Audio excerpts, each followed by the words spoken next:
Sorry, guys. Okay.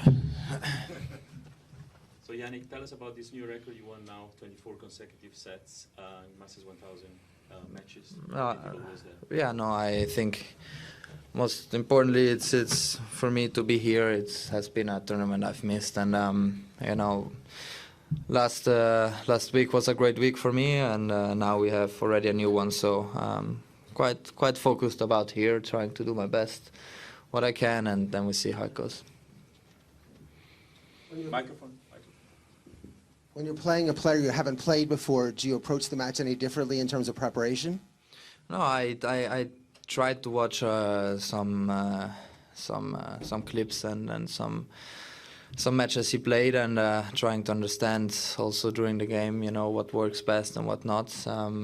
He's a very talented player, you know, with good feel of the ball. So I try to move him around a bit and to see how he moves. He's a very talented player, and I'm very happy about today's first round match. You know, it's never easy. I haven't had a lot of time to adjust here, so let's see what's coming. No, tonight. There. Hey Jannik, well played, congrats.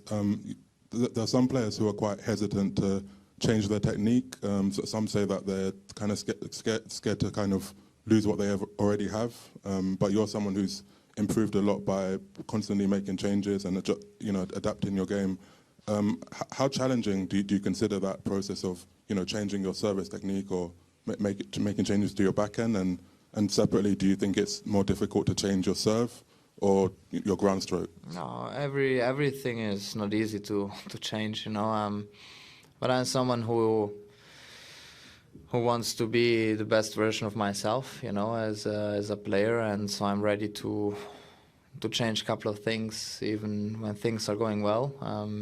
I believe if you try to improve as a player, and you are not able to do it also while playing, you know, matches, it's, you know, you waste a little bit of time, maybe, or maybe not. You know, you don't have to mess around too much too, because then you lose your identity, you know. So, but I have a great team behind me, very honest team. They try to put myself in the position to be the best possible player for myself, and that's it.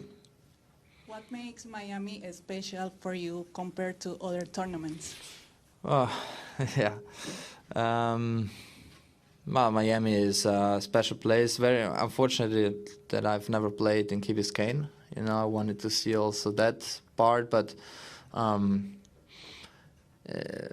usually if coming from Indian Wells and then playing in Miami is very different. So, you know, the court is less bouncy.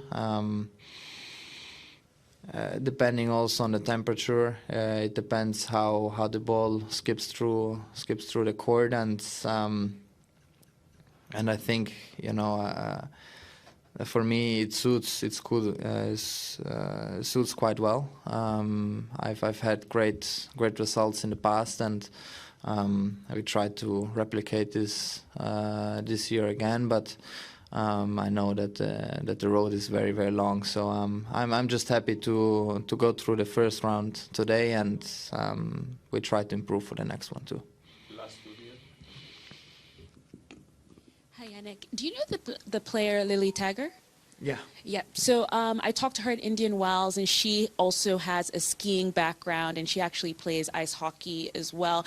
I wondered if you could talk a little bit about what that experience had for you playing, skiing while you were growing up, and just how you know her. Yeah, I know her very well. She's a very talented player. Very talented, very different than we see now, especially women's tennis.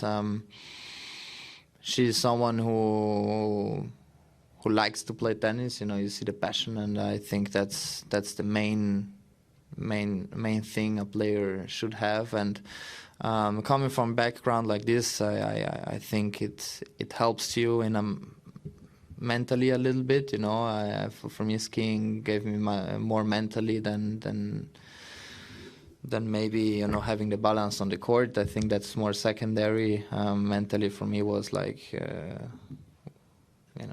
on skiing you can hurt yourself, and then tennis you just go for it. Worst case you lose a match, you know. So it's very different. And yeah, she's in process, you know, trying to understand what her game style is really, you know. But that's also right. She's very, very young, and she had great couple of opportunities to see the level of the top players now in Indian Wells and Miami, and she goes back home now with a good feedback, you know. And I think that's the best for someone very young can happen. Jannik, it was a different situation this time last year for you. Does anything of that come into your mind over these next few weeks where you're able to play these tournaments all over again?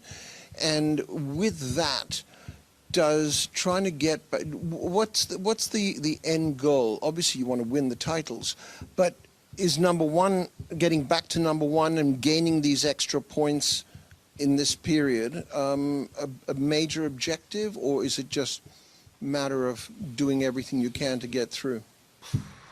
For